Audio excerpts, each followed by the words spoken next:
welcome, Hoosier fans, to another victorious episode of the Assembly Call, as tonight your Indiana Hoosiers beat North Alabama 91-65 to move to 3-0 on this young season. And this was really a game that was kind of a tale of two halves. The Hoosiers did not play very well overall in the first half, and despite scoring 47 points and really shooting it well from the outside, the defense left a lot to be desired. And I think Indiana went to the locker room up 47-40, but probably not feeling real good about the way that they were playing, especially on the defensive end of the court. I know I was not very happy on the halftime report and really wanted to see what this team would do coming out in the second half. And to Indiana's credit, they came out and played much better in the second half, got rid of some of the sloppy turnovers, really turned it up on the defensive end. They outscored North Alabama 44-25 in the second half, and gave us some things that we can feel good about, which was good because, like I said, after that first half, it didn't look like there was going to be a lot to feel good about. I'm your host, Jerod Morris. I'm here with Andy Bottoms and Ryan Phillips, and we're going to break it all down for you on this edition of the Assembly Call IU Postgame Show. And let's start this show the way that we start every show, and that is with our Hoosier Proud banner moment. And the banner moment comes early in the second half. About 17 and a half minutes to go. It was still 50-43. Indiana was having some trouble putting North Alabama away. And for about a 90-second stretch, Trayce Jackson-Davis acted like he was the best player on the court and dominated and put some distance between Indiana and North Alabama. He scored 6 straight points for Indiana and did it all in different ways. On one possession, he got it on the left-hand side of the court, drove left baseline, missed it, a great rebound by Justin Smith, who got it back to Trayce, and he hit a nice little jump hook.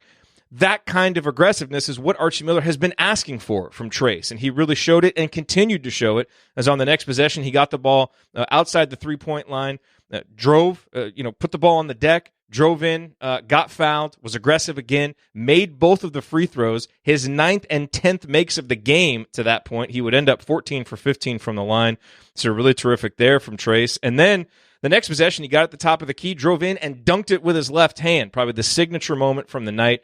It was a 6-point run by Trayce offensively for Indiana. It took it from 50-43 to 56-45. I don't think North Alabama ever got it within double digits again.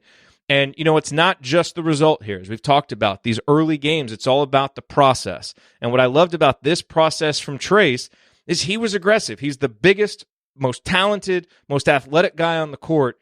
And you could tell he believed it, and he was acting on it in that stretch. And that's not going to be there for him in every game this year. Obviously, as the competition goes up, the talent level, the athleticism of the opponents go up. He's not going to be able to do that every game. But seeing him have that mentality in this game, that is going to carry him through. Because I tell you what, a talent like him, an athlete like him, there are going to be a lot of times when he's that good. And I think we've heard Archie talk about how much he wants Trayce to play like that. Tonight we saw it, and it was huge, and it really sparked Indiana. And like I said, they kind of used that momentum, carried it forward for the rest of the game, for the rest of the second half. All right, our banner moment, as always, brought to you by our friends at Home Field Apparel, which was founded by an IU grad and remains based in Indianapolis. And if you haven't been paying attention to what's been going on over there, you really need to go check out their website, homefieldapparel.com. They have so much incredible gear for the IU fan, either for yourself or the IU fan in your life as we head toward the holiday shopping season. Of course, the headliner item, the Bison logo hoodie made out of their soft tri-blend material. One of us is almost always wearing it while we're doing this show. In addition to the Bison hoodie, you've got the IU Champions t-shirt, the vintage sneakers design, which is actually available in a traditional cut, a three-quarter sleeve cut, and a women's cut. And they've been releasing an IU football-inspired design each week during the football season. So much there for you to go check out. Go to homefieldapparel.com and see what's best for you and for everybody that is on your shopping list this holiday season. And one note before you order, you're going to want to remember this. You get 20% off because you listen to the Assembly Call. So use the promo code ASSEMBLY20 when you're at checkout, ASSEMBLY20, and you will get 20% off your entire order at homefieldapparel.com. All right, well, it is time to move the ball, find the open man, and get some opening thoughts from the rest of our team. And we will start with Andy Bottoms. Andy, your Bottoms line on tonight's Indiana victory. Well, I think you got to start with Trayce. It was definitely reached a point in the second half where it was why don't you just build the whole plane out of Trayce Jackson-Davis type status. So that was good. He was really fantastic. And I thought really at the start of both halves set the tone, was really, really intent, really active. And really tough. And I think you just see him getting better and better and more comfortable playing. again, we can talk about the competition all we want in these scenarios, but I think it's, again, for him, it's good to be able to get in there and be able to compete, get a little bit comfortable. And I think he's started to see a little bit for the first time tonight, him scoring in some different ways that we've seen him. You talked about the play off the dribble where he dunked, and that was certainly a spectacular play, but he was really active on the glass, and the free throw shooting was a welcome sight to everyone. The other stretch, for me to talk about was, a lot of it, we talked about the defense being really rough in the first half. And there were spots in the first half where North Alabama hit some contested shots. There were some other threes that they made out of the, I think, 7 they made in the first half that were wide open and were, late closeouts or different defensive breakdowns. But there was a stretch in the second half where IU was really intent defensively. Got called for a few fouls at the beginning of the half, as would be a theme for the rest of it. But then there was a 13 possession stretch. I don't know what the score was then, but there was a 13 possession stretch where North Alabama scored 4 points and turned the ball over 8 times. And that's really when the lead extended itself, and IU, kind of relapsed a little bit or whatever after that and gave up, 15 points in the 10 possessions after that.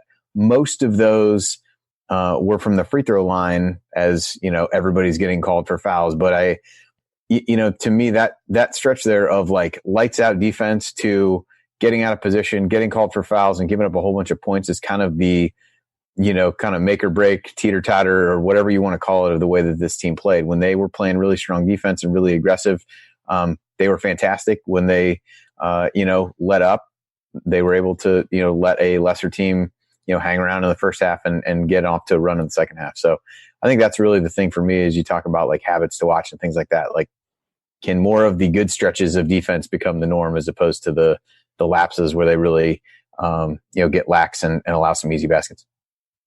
Ryan, what do you have to rant about tonight? If you were there on the halftime report, you would have been ranting a lot with me. What do you have to rant about I'm a little now? calmed down after the half. I think that what tonight proved was just how much better this team runs when Rob Phinisee is at the point guard. The game started off, and Armand Franklin, God love him, he's a true freshman. You're not expecting miracles out of the guy, but he's starting because they're obviously still kind of easing Rob Phinisee back in. And the first few minutes, it was really rough. It was bad. The team was turning the ball over. There just wasn't any flow, and it wasn't necessarily all on Armand. It just wasn't running smoothly. Rob Phinisee came in. All of a sudden, he's driving to the rim. He's moving the ball on the perimeter. He's finding open guys. Even if he's not getting an assist or getting to the basket or whatever, there's more confidence from the rest of the team when he's on the floor. Everybody knows he can run the offense, and it's just calmer. And it just feels like the ball moves through him on offense, and he knows when to attack. He knows when to pass. He knows when to back out, sort of start things over. He knows what plays to call in what situations. It just felt like there was a calm that settled over the team, and that's when they started playing a little bit better. You're right. The defense in the first half was really shaky from everyone, from guys who were typically really good defenders, too. Al Durham had some rough patches. I'm sure we'll get to Justin Smith. He had some rough patches. I mean, there was just Jerome Hunter played great on offense for most of the game, but was really struggling to move his feet defensively and all of that. So there were some rough patches. This was not a perfect game, but you felt like they came out after halftime, really settled down. I believe Phinisee started the second half too. And it just seemed like from the start of the second half on, there was just a confidence in the team they didn't have as much in the first half. Again, some of these early season games, you're going to get that ragged starts kind of as the team is still sort of molding together. But at the same time, I really think that second half looked really good when they came out. And I thought that Rob Phinisee had a lot to do with settling that team down in the first half as well. Yeah, I agree with you completely. This game definitely showed the impact of Rob. I want to talk real quick about Archie Miller because, we spend a lot of time on here kind of breaking down each player. This was an interesting game from the standpoint of Archie. And there was a shot in the first half, one of North Alabama's many kind of uncontested shots in the lane that they made. And Archie was just kind of down on one knee over on the sideline. You saw him drop his head, in exasperation, self-reflection. I don't know exactly what was going through his mind, but, he was clearly upset. I think they might have even gone ahead at that point, or maybe they were down by 1 or 2. And, clearly Archie didn't have his team ready to play the kind of basketball he wants them to play. because he has said he wants this program to hang its hat on defense. And all of the excuses that you want to build in for, Devontae's not out there. You got bigger guys guarding guys on the perimeter. It's early. You've got young guys. Like all of these different things, what we saw for the first 20 minutes was absolutely unacceptable defensively. I mean, that's going to get you beat by a team that isn't in the 300s in offensive efficiency in the country. So on that point, it's a little bit concerning that given how focused he was on it in the post-game press conference last game, talking about it this week, that this team didn't come out and play that kind of defense. But clearly he got a message across to him in the second half because they were a completely different team. And so, the ability to do that and adjust and kind of pull this team up by the scruff of its neck and get them going from unfocused, lackadaisical, really just, no cohesion at all on defense to much better in the second half, I'm going to take that as a good sign, that he was able to do that in the second half. So I think it's very fair to be concerned about what we saw in the first half, and I am, and we need to see this now for 40 minutes, but at least, Andy, he was able to get him there in the second half to get back to playing the kind of basketball he wants because, frankly, I thought the 47 points and the lead in the first half was kind of fool's gold. It was built on a team that was shooting well but not playing well, and finally in the second half they got back to actually playing the kind of basketball that they want to play and getting back to establishing their identity, which is what these early games are supposed to be about. Yeah, it feels like a little bit of a theme to me between the exhibition and in the first couple games. I know at the very least the first couple where they really would go in, they talk to one of the assistants going into the half, and then there would be clear points of emphasis, and then they would come out in the second half and really focus on doing those things. So why that is not happening yet at the beginning of games, I think short of being aggressive enough to draw some fouls in the first half, I would agree with your assessment where they got good shots, but I think this was a scenario where you're going to be able to get good shots when you want. And to Ryan's point, Rob started the second half and didn't start the first half, and I think that had something to do with it because the defense changes when he's out there. Yeah, well, Archie also left his jacket and tie in the locker room. Apparently, if you need any evidence of what that halftime speech was like. Yeah. Well, I mean, and the flip side of that is though, the Blackman guy who comes out and hits, the 4 threes in the first half was 1 for 9 on the season and shot under 29% from three last year, and a few of the ones he hit were contested. So there's a little bit of that's probably a guy that you don't mind taking shots, but I think it was on the heels of really struggling to contain dribblers against Portland State and giving up so many baskets in the lane. I think that's where the frustration really comes in. I think from a fan perspective, certainly from Archie's perspective, because that had to be an emphasis going into the game, and they really, in some ways, forced tough shots that they made, which I think you could live with. But I think those weren't the only shots that were going in. There were others that were created off of defensive breakdowns and things like that. I know we were in text kind of talking about how hard Joey Brunk was hedging screens and how far away from the basket he was when he was doing that. And that just kind of gets everybody else just gets everybody else thrown off. Yeah. It's just so hard. He's got so far to recover playing out that far. It just gets difficult. So I think there were that was a real struggle. And the other part, we'll kind of harp on the defense. It was another stretch toward the end of the first half. We'll get back to. But Ryan, it seems like you want to jump in, give your thoughts. I'm just emphasizing what you're saying, my friend. The Joey Brunk high hedge from 25 feet away, and then having to sprint back the 25 feet to cover his guy when other people have to recover to that and then close out to their man. I mean, it's a mess, and Joey should not be hedging out high on a screen 25 feet from the basket. You don't do that. I mean, you'd rather have the guy take the 25-foot shot than hedge out. Hedge below that screen, make sure he doesn't drive the lane, and then recover to your man. I think that he's hedging high on these screens almost halfway to half court, and that's just not necessary. There were times where he hedged so high the guy dribbled under him and went right by him instead of instead of when you hedge, you're supposed to force the guy to go away from the basket, and he's hedging and the guy would sneak underneath him. I mean, it's too much. I mean, I like what Joey brings to this team as far as his leadership, veteran ability, and he's a presence in the post offensively, but he can't hedge 25, 27 feet from the basket and expect to recover and expect the defense to recover, because if you don't get back there immediately to your guy, somebody else has to step in and take the guy into the basket. Then everybody's scrambling to get to their guy, and you're one pass behind on defense. It's a problem, and we saw it a lot during the Tom Crean era, where they'd have a hard hedge from their post guy so far from the basket, and it leads to an easy layup. And at that point, don't hedge. Just lay back and make sure the guy doesn't drive to the hoop. That's all you got to do. Make him shoot that long shot. I mean, yeah, I know guys are good 3-point shooters these days, but make him shoot that. And that was my main complaint about the defense. I think that was causing chain reactions that caused guys to not be recovered in time, to get beat one-on-one, to get open three-pointers, all of that stuff. It's one play can cause the entire defense to be off. Some guys were not playing well one-on-one. As I mentioned, Justin Smith, Al Durham, a couple other guys did not play great one-on-one defense, recovered, got a little bit better in the second half, got a lot of help from blocks on the interior and altered shots and things like that, which I think is going to be there all year for this IU team. But,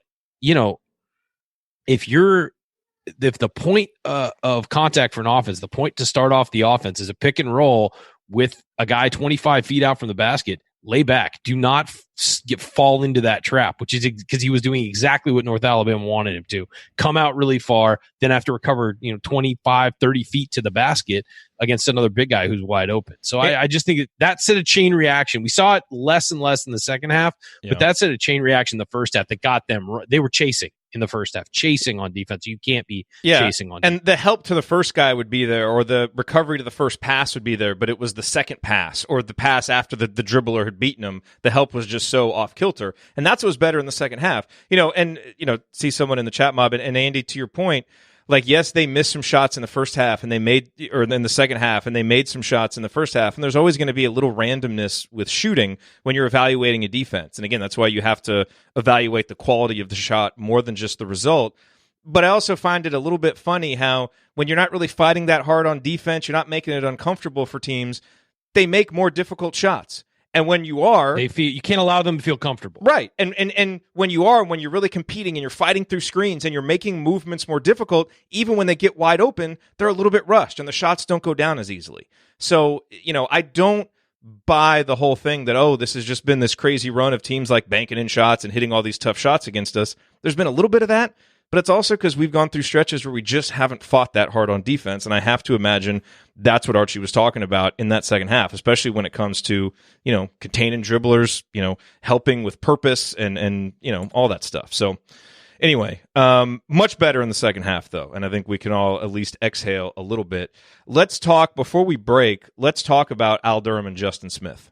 I thought this was the second kind of shaky performance for these two guys, Ryan. I thought in the last game against Portland State, they scored well, but, they didn't play great defense, struggled in certain areas. Tonight, Al Durham has 11 points. He does make a couple of threes. Justin Smith really disappeared for long stretches, only played 20 minutes, scored 3 points.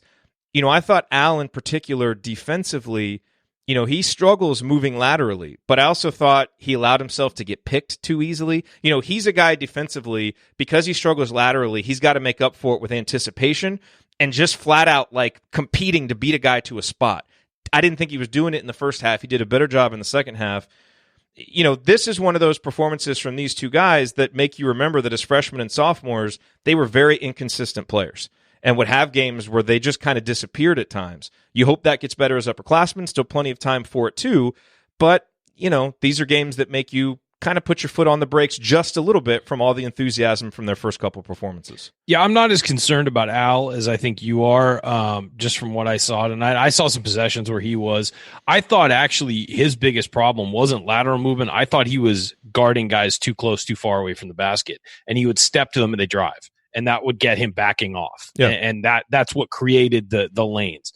I agree laterally, he still has a lot of work to do, but that wasn't my concern tonight. My concern tonight was that he was almost trying to step up too much, too far away. I mean, guy's 30 feet from the basket. Let him be 30 feet from the basket. Because guys kept hitting threes in his face. I think he got spooked. That's true, but you don't need to guard that 30 feet away. You need to guard that 24 and in. And so, but I think that again, mentally, he was thinking, this guy, I can't let him shoot over me. And so he would step out a little bit too far and then get screened or get the drive, and then he'd have to recover. And so that was my concern with him, was that he was and he was a little flat-footed tonight. I don't know what it was, but he was a little flat-footed tonight in stretches. I thought in stretches he played fine defense, but in stretches, you're right. There was just, it was lackadaisical.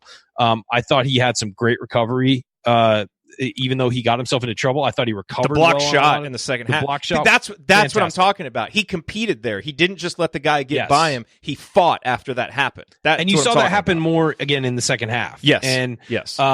And with Justin Smith, my concern was that he just was absent. There was a foul earlier that maybe wasn't actually, it was on 3-pointer where he fouled the guy on the 3-pointer. It was the Kyle Guy move where he didn't give him a chance to land, and the guy kind of flopped it out and got the foul call. Justin didn't like it. A lot of people didn't like it. Then he came, and then you knew absolutely, this is in the second half, you knew he was going to take the next shot because that's what Justin Smith does. Something bad happens that he doesn't like, he goes down and tries to make people forget about it. And he took a 3 that was ill-advised. He tried to drive in first and ran right into somebody and almost gave the ball away, kicked it, then stepped out and tried a 3 and missed it. And then he came back down again on the very next play and fouled a guy. And that's the Justin Smith we saw a lot last year, and that's not the guy we saw in the first 2 games. And I just thought his defense was okay tonight. I mean, he's so athletically gifted that okay defense from him is usually pretty good. But it just felt like he was on another planet during this game. He was not locked in, not energetic. He looked flat, like he had no expression. That's not the guy we saw in the first couple games where he was reliable to attack and he was reliable to step up defensively and make a play. There was one play where he forced to travel. It was great defense where he recovered to Jerome Davis's man and played straight up, and the guy had to go around him, and he didn't move. He stayed right there, and the guy dragged his foot and traveled. I mean, that was a nice play, but other than that, there was nothing that stood out about his game tonight. There was nothing offensive. He only took 2 shots. One of them was at 3. He wasn't trying to, he tried to post up like once or twice. I mean, he really just did not. One time he tried to post up and he started backing a guy down, and very obviously a defender from the perimeter stepped in and tried to knock the ball away and stole it. And it was like everyone in the arena saw that happening except Justin Smith. I mean, it was a lack of focus tonight, it looked like to me, and that was very concerning. Yeah, for me, I would echo a lot of what Ryan said. I'm less concerned about Al. I think you look at his stat line, the 2 things that jump out is he had 4 fouls, or I guess this is 3 things: 4 fouls, no assists, 3 turnovers. The scoring I think was fine. While Rob took on, because he ended up playing more, took on a bit more of the primary ball handling role. I think you'd like to see a guy like Al be more of a creator as he had been in some of the other games, and take a little bit better care of the ball. Defensively, I think you guys hit that pretty well. He's one I'm less concerned about. I think the Justin, again, in the same way that we shouldn't overreact to the first couple games, we probably shouldn't overreact to this one. But I go back a little bit, Jerod, to what Mike DeCourcy brought up with you on Banner Monday, where I think the 2 things he said were important for IU was under control Devontae and engage Justin. And I thought this was the first time that we didn't see engage Justin for stretches of the game. And I had circled that same stretch that Ryan talked about. Although what's interesting after that, so he did. He fouled the guy on the 3, almost turned the ball over, then shot a 3, fouled again. On the next possession offensively, though, he did make a good effort playing out an offensive rebound. I think it's the one that, he pitched it to Trayce, eventually scored on the possession. So it was like he didn't get completely out of it at that stage, but it was where, one bad play turns to 3 instead of just, moving on from, maybe it was questionable. It was hard to tell from the camera angle on the 3-point shot, whatever the case may be.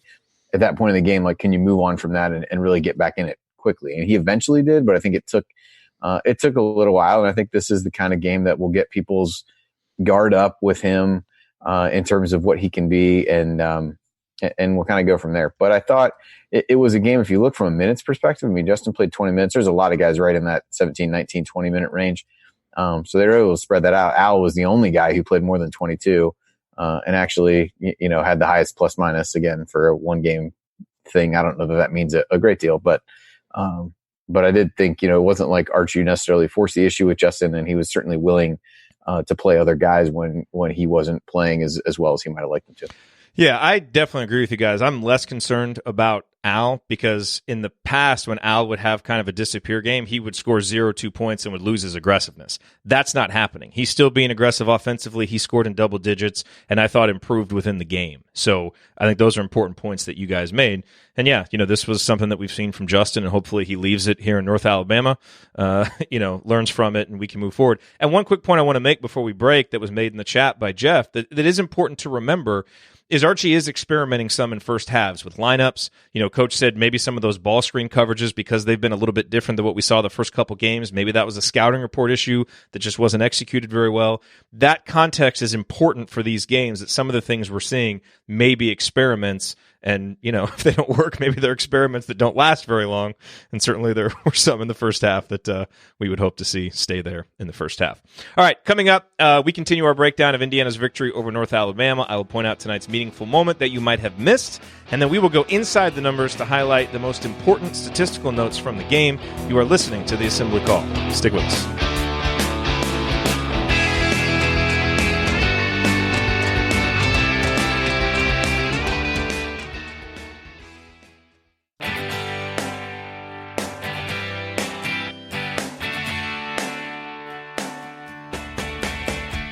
Hi, this is James Blackman Jr.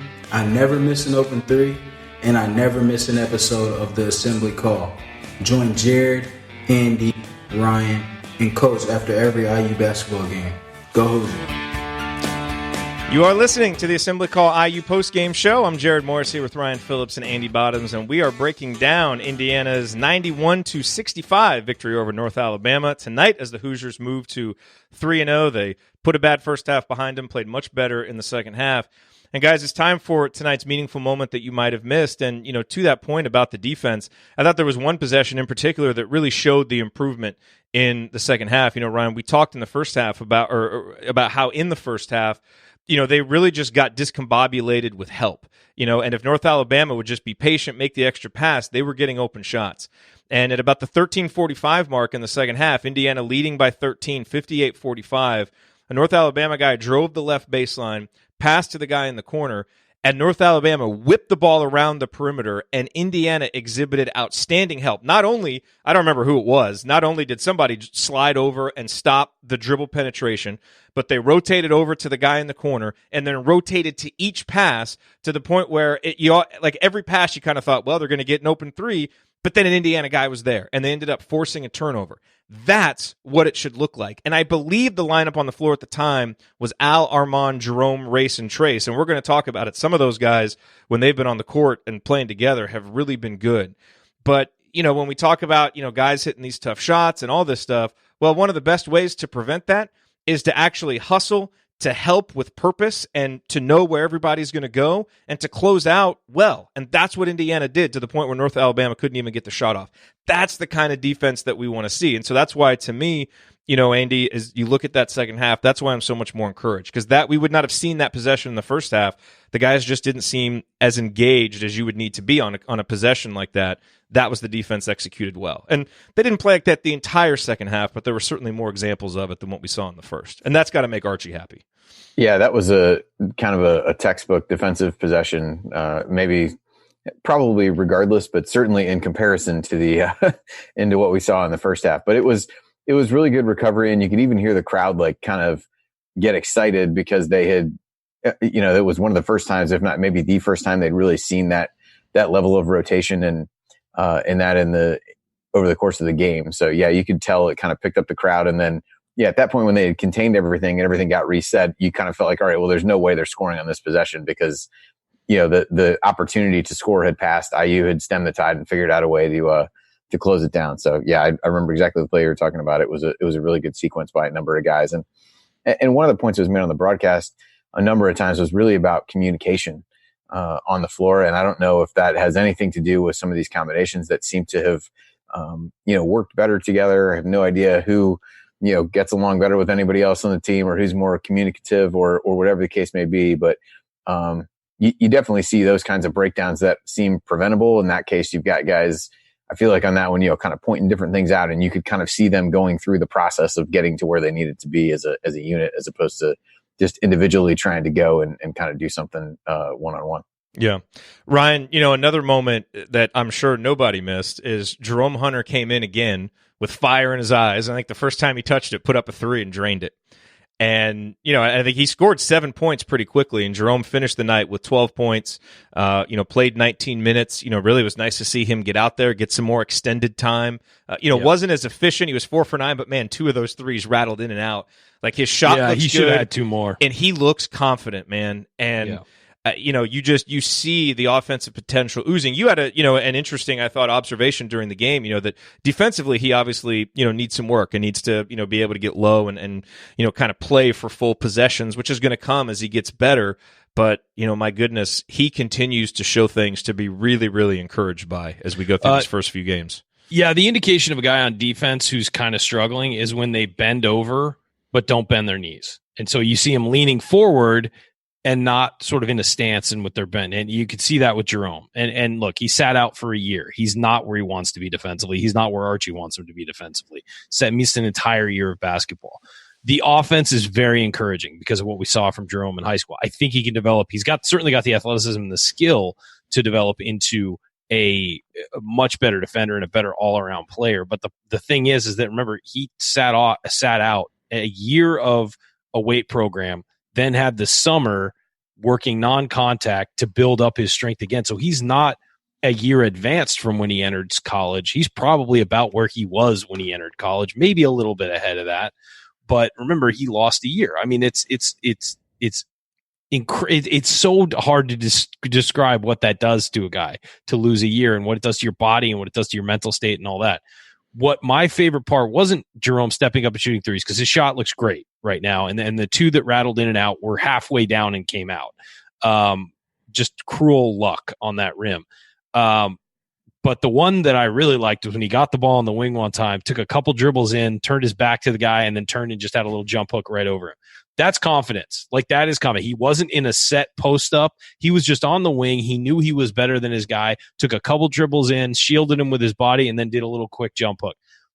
That's the confidence you want to see out of a scorer like Jerome Hunter. And it was so quick and it was so definitive. It wasn't sometimes you see a guy get in the post and he bangs the ball on the ground for a minute and then makes some crazy move. That was just, oh no, I'm bigger than this guy. I'm going to go right up over him. He took a couple dribbles in and then just that quick little hook. And that's the kind of scoring that, like, that's an easy basket. And when you're playing basketball, you want to get as many easy baskets as possible, whether they're wide open threes or layups or whatever. You want to find as many easy baskets as possible. And that's an easy basket for Jerome Hunter, given his size, given his length, and given his skill set. So it was really encouraging to see that from him, really encouraging to see him confidently stepping into threes, which will start to fall with more regularity. I don't know what was going on with that rim. That was just cruel to happen to the same guy on back-to-back shots. But really, really encouraged from what we've had from Jerome Hunter so far. 19 minutes, 12 points. As you said, he was 4 of 9, but 2 of those shots should have been in. I don't think anybody's going to be concerned about that. The questions are going to come moving laterally, defensively, maybe his timing defensively, knowing where guys are. Again, learning to play in the system, in the pack line defense. We've seen that take some guys up to 2 years to learn. I mean, so that's the concern I have. But it was great to see him. I mean, look, if he's a guy who can come on and just give you extra offense off the bench and just be an energizer bunny with his defense or with his offense, and then guys can cover him defensively for a little bit, give him 20 minutes a game to do that. That'd be great. That's why you pair him with Race Thompson, man. Those two guys together are really good together. Speaking of another guy who we need to talk about. Well, one more point I want to make on Jerome, and then I want to get Andy's thoughts on him. It's starting to feel like once you get Devontae back, you always want to have one of those two guys on the court because they're the two guys that can go get a shot when the shot clock goes down. Because Jerome is tall enough, he can shoot over people, he can go down the post, like he can go get a shot. Same with Devontae. Like those two guys have those skills that really no one else has, and I think those are going to be incredibly useful for this team once the competition gets better, as we all know happens in Big Ten play, and the offense gets into a little bit of a slog. I mean, that's just something Indiana needed last year from somebody else, and it looks like he'll be able to provide some of that this year, hopefully. Andy, your thoughts on him, and then let's talk about Race too. Yeah, I think what you really like about Jerome, and he showed it tonight, was his ability to score at really any level on the court. He scored some points in the post. Ryan talked about that one. He continues to look pretty comfortable sliding in there and getting position, hit that mid-range jumper, I think, at the very end of the game. And then you've seen his three-point shot really start to look a little bit more fluid and more confident as much as anything over the last couple of games. And he's a guy who, he just feels like he can cover a lot of ground in just a couple steps and a couple dribbles. And really, that play that Ryan was talking about, like he made up his mind and really made up a lot of ground on the court, got himself in a position as a scorer, and did it all really quickly. So I think you just see a guy who is starting to feel more comfortable, starting to feel more confident. And again, we kind of talked about there's lots of things you can nitpick about the schedule, but for a guy like him, it's kind of perfect. There is not a ton of pressure in some of these scenarios, and you've already seen the strides that he's made over the course of essentially 4 games, if you count the exhibition, and what he's really been able to do, and the difference even in that over what really has amounted to 2 weeks of game action. You just see him looking more comfortable with some of the things that you see, and he's a guy who can just score. And so I think he gives them somebody who can play different positions and a guy who you can put in different places on the floor to be able to either create things for others or find ways to get points for himself. Yeah. Okay, let's go inside the numbers real quick. No. Let's talk about Trayce Thompson a little bit more. We definitely want to talk about him. A guy who continues to just be a rebounding machine.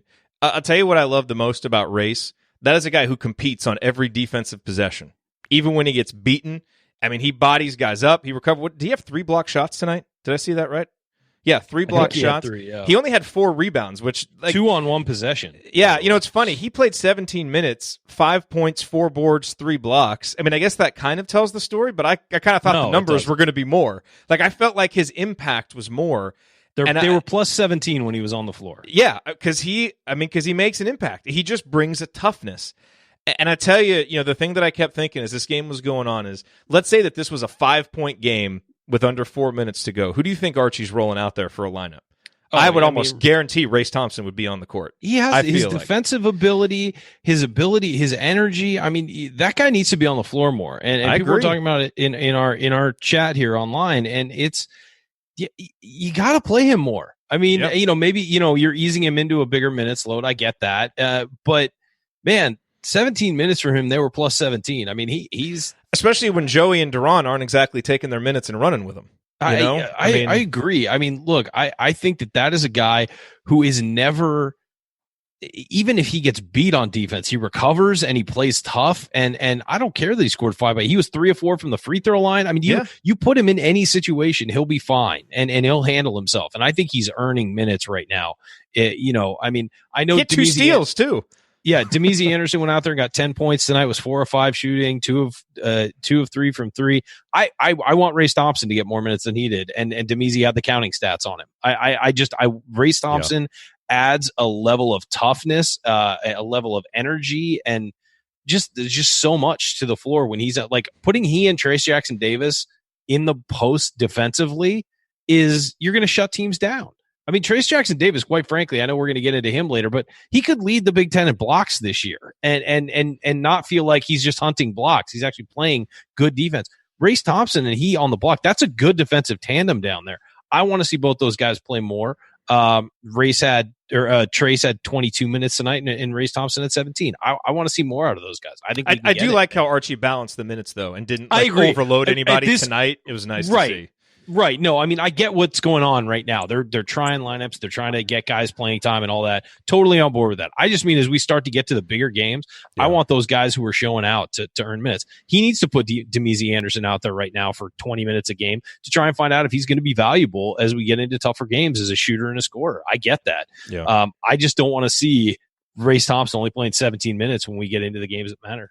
Yeah. All right, let's go inside the numbers. Obviously, the number that's going to jump out to everybody, 37 of 45 from the free throw line.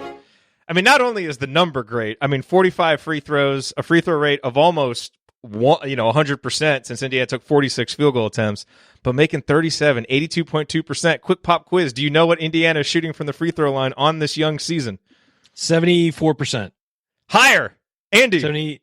I already looked and saw the KenPom stats updated, so I won't spoil it for 77. Say it. 76. 76% from the free throw line, ladies and gentlemen. Now the free throw defense not quite as good, but the free throw shooting amazing. By the way, there were 54 fouls called in this game. That was absurd. There were a bunch on North Alabama where I was like, really, you're going to call that? Like, no, I mean, it was crazy. But they had 3 guys foul out and 2 guys with 4. Hey, but kudos to these guys. I mean, the free throw shooting is now, I mean, this is 3 games where this team is really stepping up and knocking them down. And Trayce, a freshman, a big guy, 14 of 15. I mean, that, clearly that number jumps out. Andy, as you look at, the numbers, because the other thing that jumped out to me was that no one played fewer than 13 minutes and no one played more than 29. That kind of balance I thought was really nice to get so many guys so many minutes. But what else jumped out to you numbers-wise?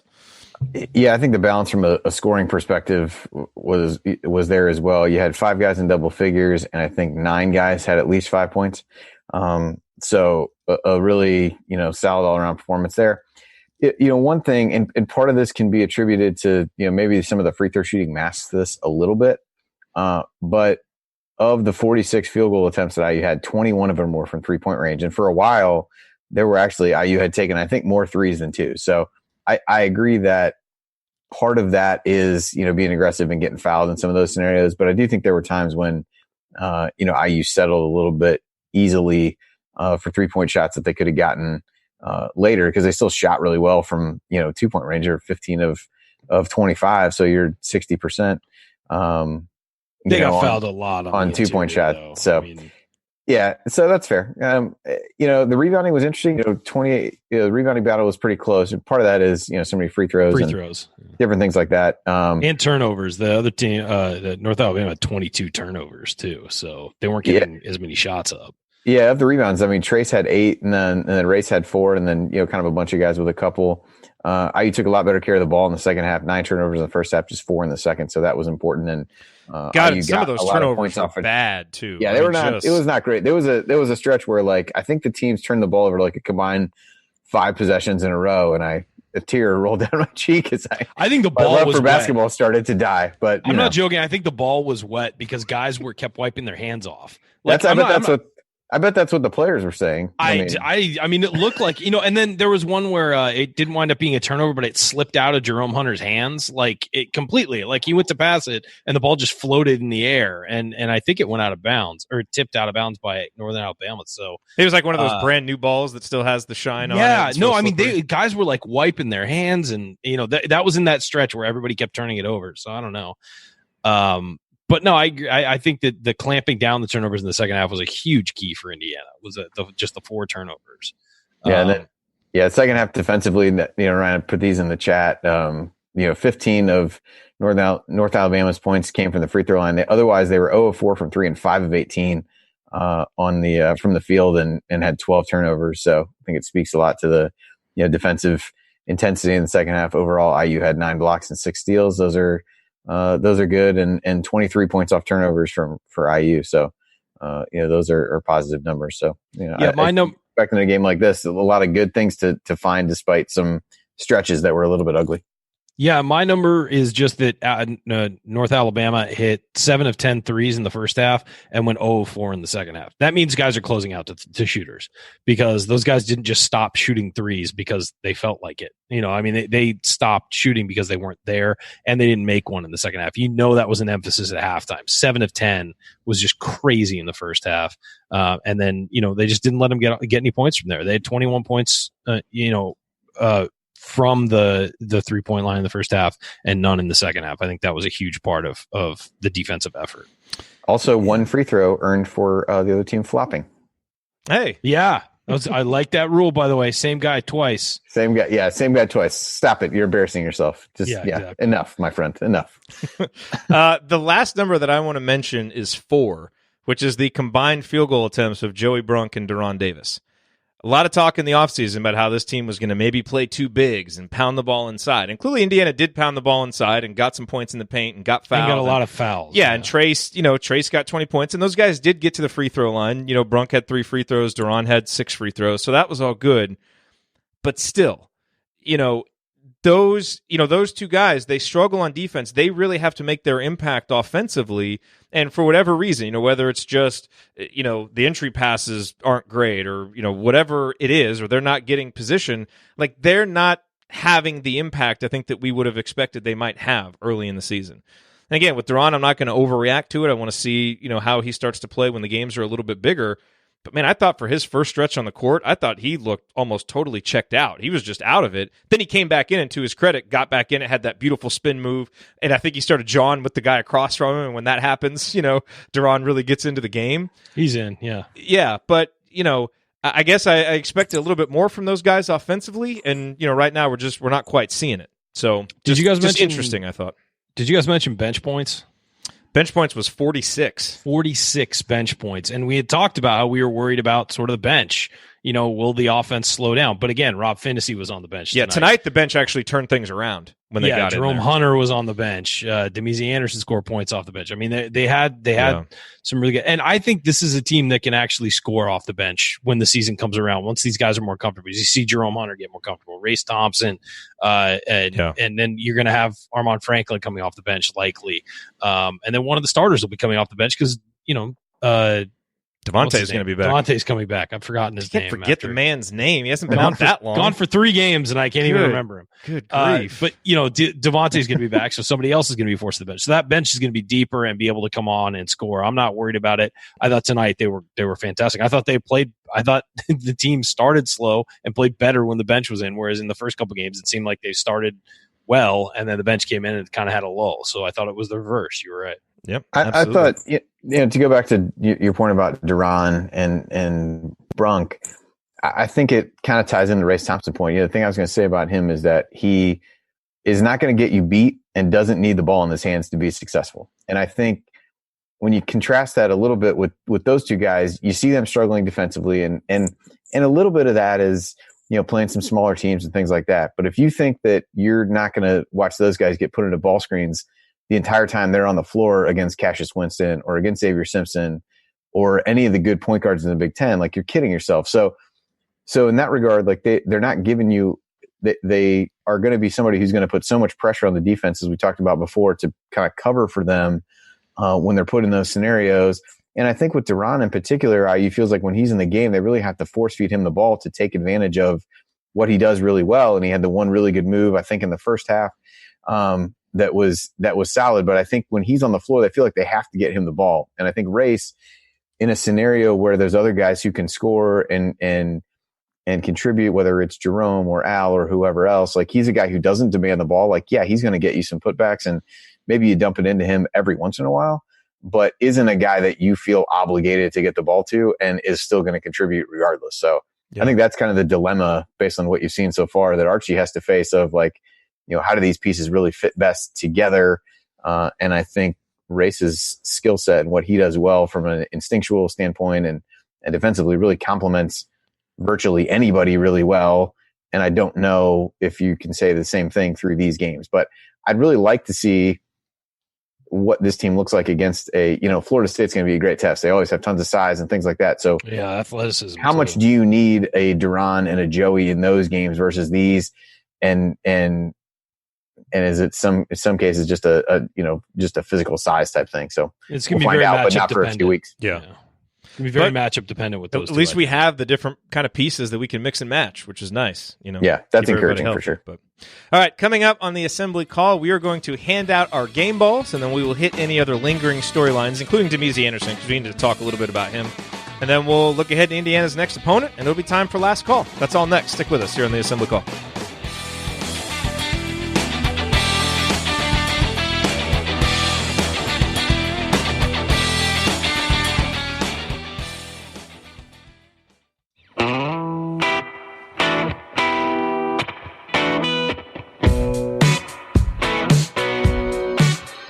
This is Jordan Halls, and I never miss a shot or an episode of the Assembly Call.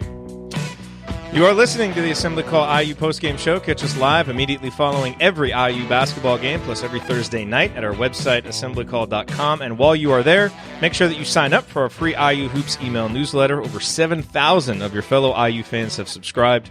You can text IU to 66866 to subscribe to the newsletter. That's IU to 66866. Or again, go to our website, assemblycall.com. I'm Jerod Morris, here with Andy Bottoms and Ryan Phillips. Jordan Hulls did that little intro for us there. Trayce Jackson-Davis did himself a nice little Jordan Hulls impression tonight with his 14 of 15 from the line. And that is a nice little lead-in for our game balls, because I have a feeling Trayce's name is going to be mentioned in this segment. So far for the season, Al Durham has one game ball. Trayce Jackson-Davis has one.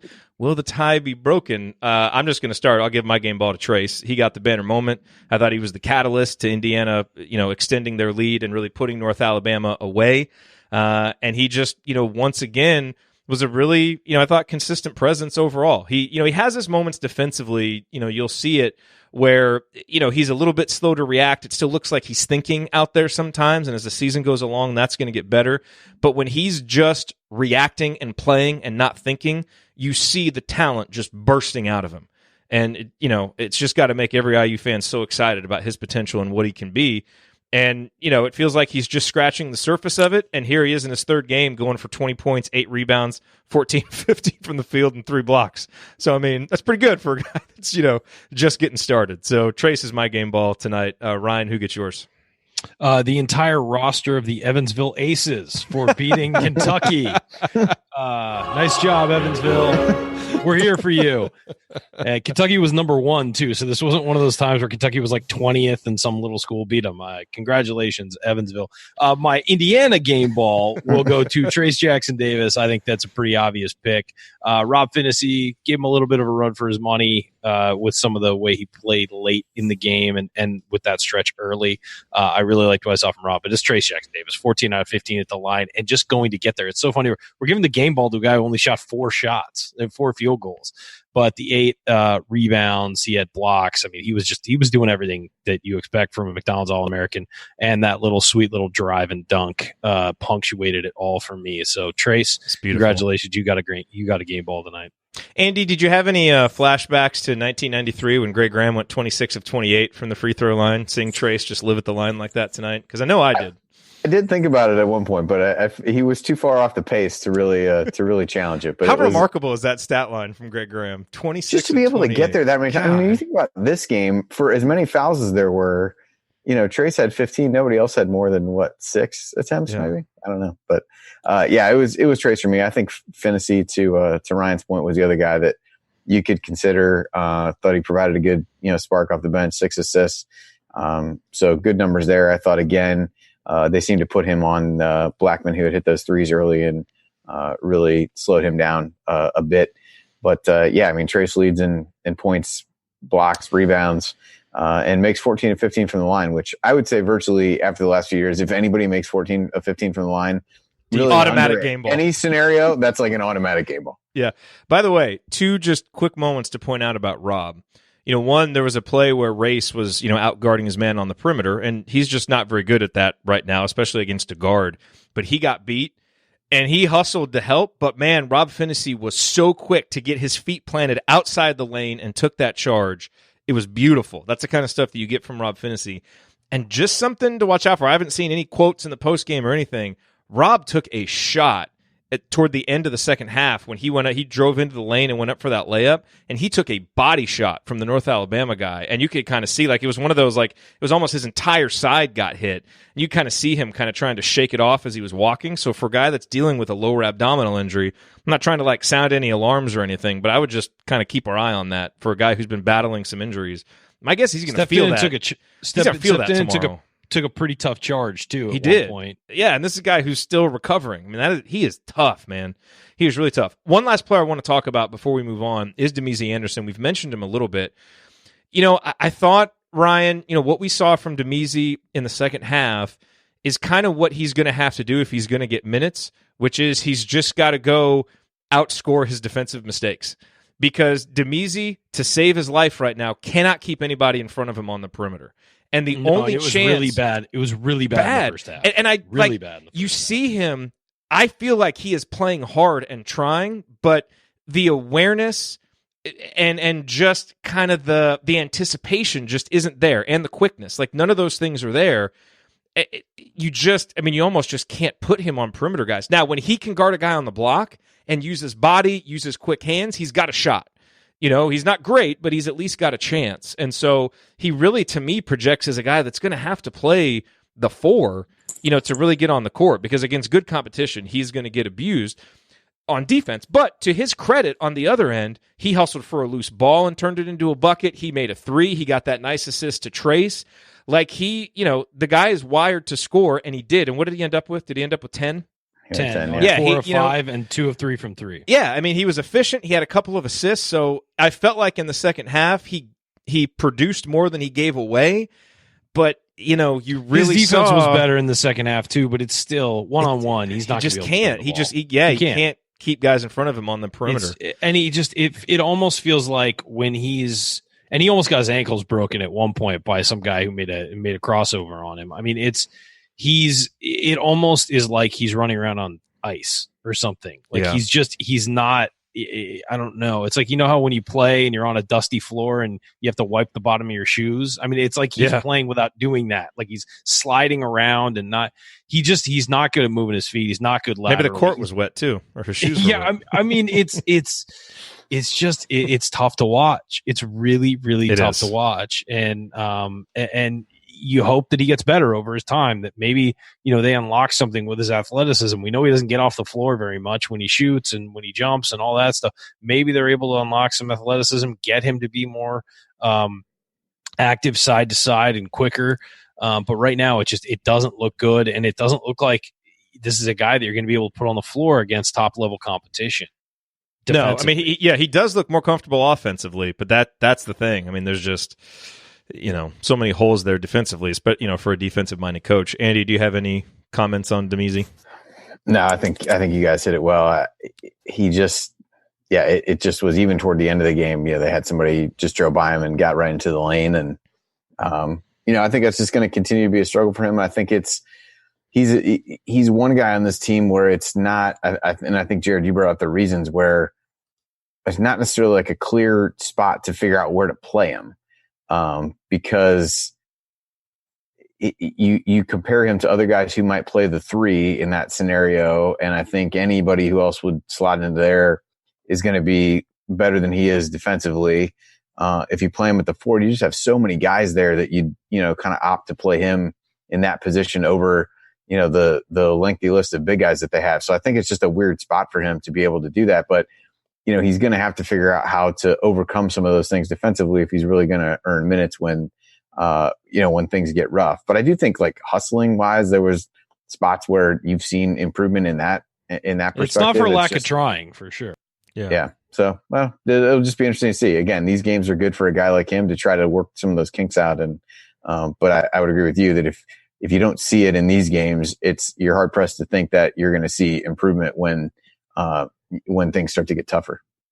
KenPom numbers updated. Indiana 35th after this victory. The offense 26th overall in efficiency. Defense 49th. So the defense continues to drop. But again, numbers are very noisy early in the season. One other thing I did want to mention, Armand Franklin, a guy who was obviously the talk of everybody after the Western Illinois performance, 8 assists, no turnovers, has kind of come back to earth, as freshmen are wont to do here these last couple games. 3 turnovers, or 3 assists, 5 turnovers last couple games.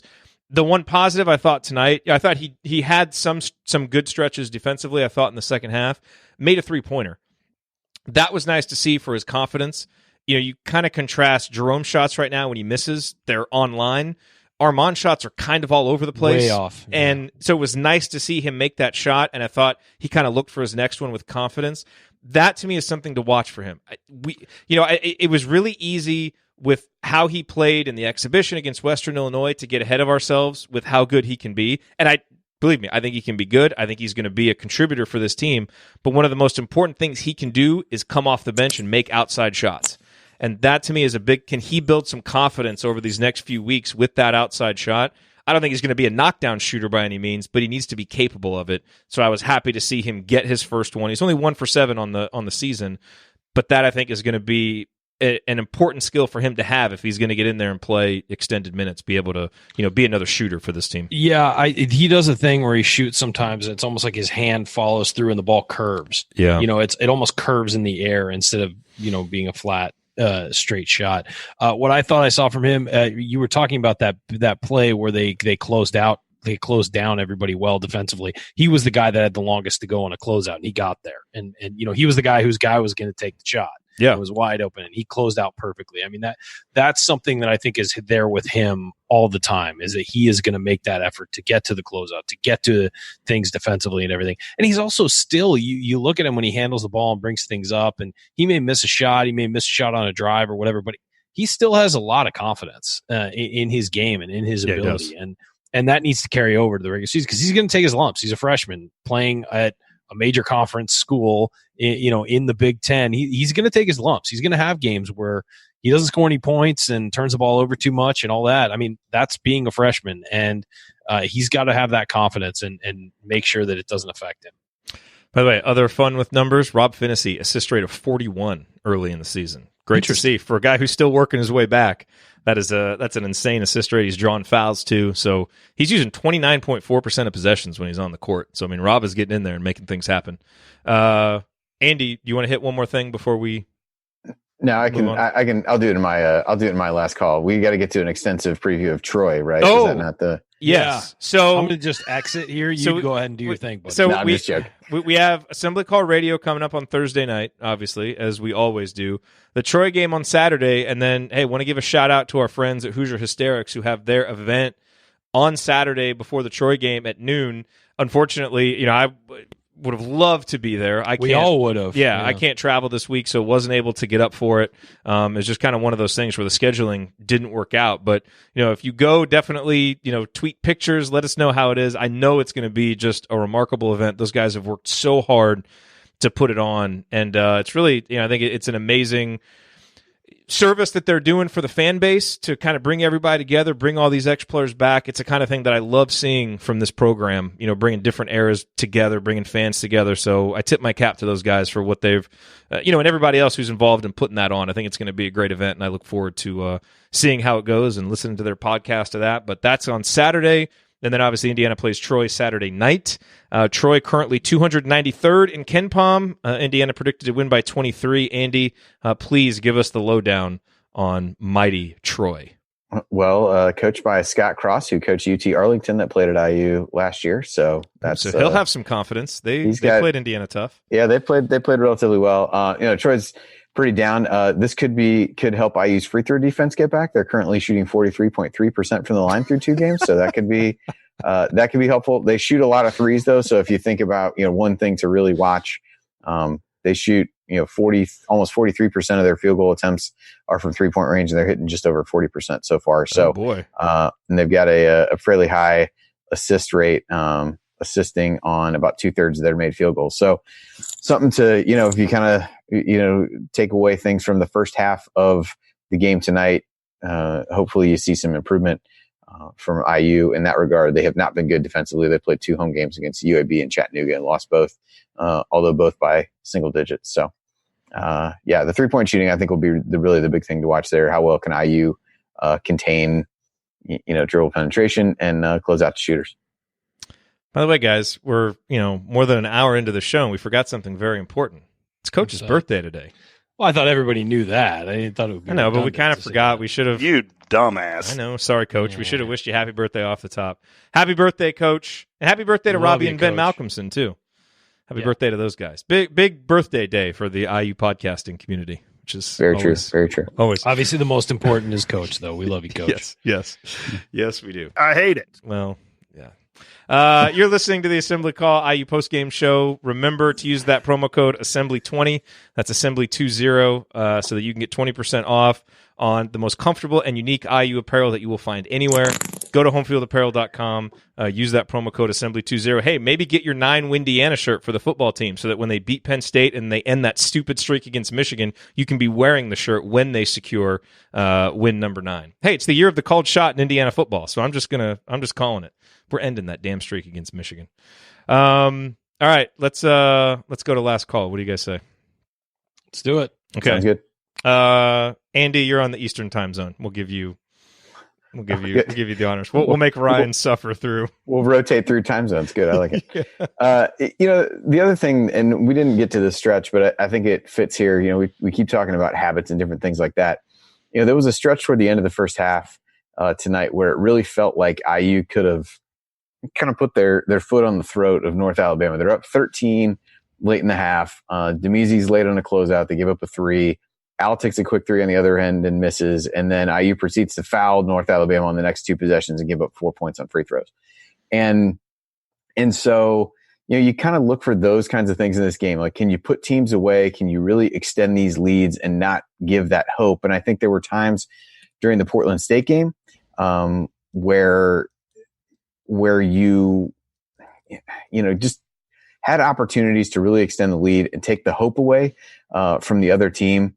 And so I think that's been, that's something to watch for. And I think in another handful of games where you would expect IU to win handily, can they really exert their will, take the other team out of the game and not let somebody hang around? Because there'll be, far better teams that they play later in the season that you will want to really be able to put away when you have the chance. And I think they've missed chances at a couple of those early on. But, overall, I like the way they reacted coming out after halftime. I think that has been, as I said earlier, a little bit of a theme for this team, that haven't played the best, but you can see what the points of emphasis were at halftime. They come out, execute those in the second half. And so, for me, another solid performance in a game that lasted nearly 2.5 hours because the referees wanted to call upwards of 50 fouls. And, when I go to a basketball game, that is what I want to see. And so in that way, they've done a great service to all of us. It's all for you, Andy. It's all for you. Ryan, last call. First off, I want to say anybody who enjoys listening to my voice Thursday morning at 5 o'clock Pacific, so 8 Eastern, I will be guest hosting the morning show on 97.3 The Fan in San Diego. So go to Twitter and find out where you can listen to that if you want to listen. Please do. I'm sure I'll mention IU in there somewhere. I always do. Secondly, I just want to read you a tweet that came across right now. Here's a wow. This is from Matt Norlander. Here's a wow. Evansville's win at Kentucky on Tuesday night was the first win by a true mid-major in a road environment against the number one ranked team since 1993, when Long Beach State beat Kansas at Kansas. So good job, Evansville. We love you. The mighty Long Beach State Beach. Yeah, is that the worst? It's got to be one of the dumbest things I've ever heard. Anyway, yeah, just another nice win for Indiana. The second half was really encouraging. I think we were all discouraged based on our group chat by the first half a little bit. I mean, it felt like it was going like one of those early season games where they just kind of go through the motions and don't defend anyone and all that, and you get upset and things are gently hurled around the apartment. But I thought the second half they really locked in and played the way that we expect them to play. The defense wasn't perfect. The offense wasn't perfect, but they got it done. And they got it done with the help of a lot of guys. And that's what this team's going to be this year. It's going to be a lot of guys helping out and a lot of young guys and guys who are going to be good for the future of this program as well. And guys who are going to develop and not only win this year, but develop them into a team that can win next year and the year after that. I mean, you look at the roster. It's a very young team, and it's a very young team, and it's a team of very young guys contributing, and that's the encouraging thing. So if they can get in on the right track early, have a great year this year, and build towards even more in the future, that's going to be fantastic, and that's going to be something to be excited about. And I'm already excited about this team. I like the way they play. I like their toughness, and I like the way that they play on the interior, especially. We'll work on the guards as we get healthier. So. I will be excited to see what they do on Saturday, and we'll talk to you then. Yeah, because Ryan will not be here Thursday night. This is his policy of load management here during the season for his podcasting.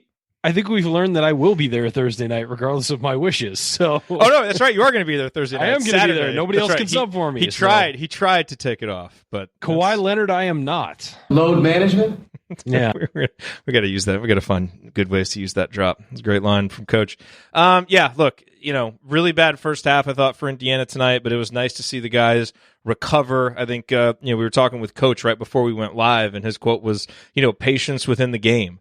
Important for fans to have patience. And I don't think Archie probably showed a lot of patience at halftime, and I'm looking forward to hearing what he had to say after the game and kind of hearing what that was like at halftime, because it sounds like, he probably read them the riot act, and it's a good thing. Last year it felt like it took Archie maybe a little bit too long to tear into this team for lackadaisical play. And we saw how they responded to it toward the end of the season, and maybe that's what this team needed, was a little early season wake-up call to let them know that they weren't playing the kind of defense that they needed to play, and they got it turned around the second half. It was nice to see, and it led to nice performance and a nice victory, and hopefully now one more game against these, sub 250 opponents in Troy. And then after that, the competition improves a little bit, and you play Princeton, that's 205, Louisiana Tech, 89th, South Dakota State, 194. So it's not a lot better, but it's at least a little bit better. So let's hope that we can get some important things done against Troy, keep developing those good habits and just continue progressing through this November schedule in preparation for what's going to be a tough December where there's not a whole lot of margin for error. So this Indiana team needs to get those good habits going. They did tonight in the second half, and hopefully that is a sign of things to come. All right, if you want to see us do the show live and be part of the live chat, make sure that you subscribe to our YouTube channel, youtube.com/assemblycall. And don't forget to go to assemblycall.com or text IU to 66866 to join our free email newsletter. Special thanks to longtime listener Bob Thompson, who produced much of the music that you hear on the show, and thank you for listening. We will be back to talk IU hoops again with you on Thursday night and then Saturday after IU Troy. Until then, take it from me, Yogi Ferrell. Keep your elbows in and your eyes on the rim. And go Hoosiers. Go Hoosiers. Thank everybody for coming out. All right, I got to get out of here, folks. Thank you. Good stuff, gents. Indeed. See you on Thursday, Ryan. Yeah, it'll be great. If I nod off in the middle of the show, don't hold it against me. I'll see if maybe someone else wants to come on with us. Call time is 3:30. Very excited. I was going to say, you could probably get Galen or Cam or... if they want to. If they don't, it's if they're excited about it, or if it's like, oh yeah, I'll try, then I'll just do it. It's fine. But yeah, that's a rough one. I don't know why that station does 5 a.m. instead of 6 a.m. for its morning show. 5 a.m. Yeah, that's aggressive. 5 a.m. and it's 4 hours. It's 5 to 9 instead of, like the old station was 6 to 9, and then they extended it an extra hour because. Now, what's the audience for this? Is this a local San Diego show, or does this have national it's San syndication? Diego, yeah. It's owned by Entercom, but it's a San Diego. It's the Padres station, so we get lots of Padres guests. Do you really shoehorn in Indiana talk when you're yeah, I'll say some Indiana stuff. I'll like people, they'll mention like, oh, big slate of games coming up this weekend. I'll be like, yeah, Indiana's playing Troy. Like, it was really like IU Penn State, at least. Yeah, maybe stick with that's actually a top 25 matchup now. That's actually you're not really reaching that far to fit it in that way. When we used to have the Hangover, the show that I did on Saturdays, that we'd be like, oh, because it would be early in the morning, so the East Coast games would be starting. Out here it was early, and they'd always be like, all right, so the big games are, and they start listening off and like Indiana Penn State. Like I would always, and yeah. People were big fans of that. Not my co-host, but other people were. Jen asked, is it going to be Ryan by himself on Thursday night? Not this week, but sometime we do need to have a Ryan solo show. Well, that's the funny thing is that like literally I can't host with the way we do it because I don't have a Mac. So I'm sure you can figure out a way, but no, we could figure out a way. And I can't do a Mac. I just can't. I've tried. I can't. I'm not like anti-Mac. I'm just saying for me personally, I can't do it. Well, on that note. Yeah, sorry guys. All good. Thanks everybody for being here. And thanks for watching, guys. Yeah, I'll talk to you. Happy Thursday birthday, night. Coach. Happy birthday to Coach. Pace yourself, Coach. Still early load in management. the night. Yeah, load management. There's no load management in college basketball. I mean, he's right. There isn't. Oh man. Archie. Yeah, what could you ask him that he would find more appalling than that question is really? I don't know. Know your audience. His just the disdain for that whole concept coming through in his voice is just fantastic. Yeah, it was great. It was great. All right. See y'all on Thursday. All right. Later. Bye everybody.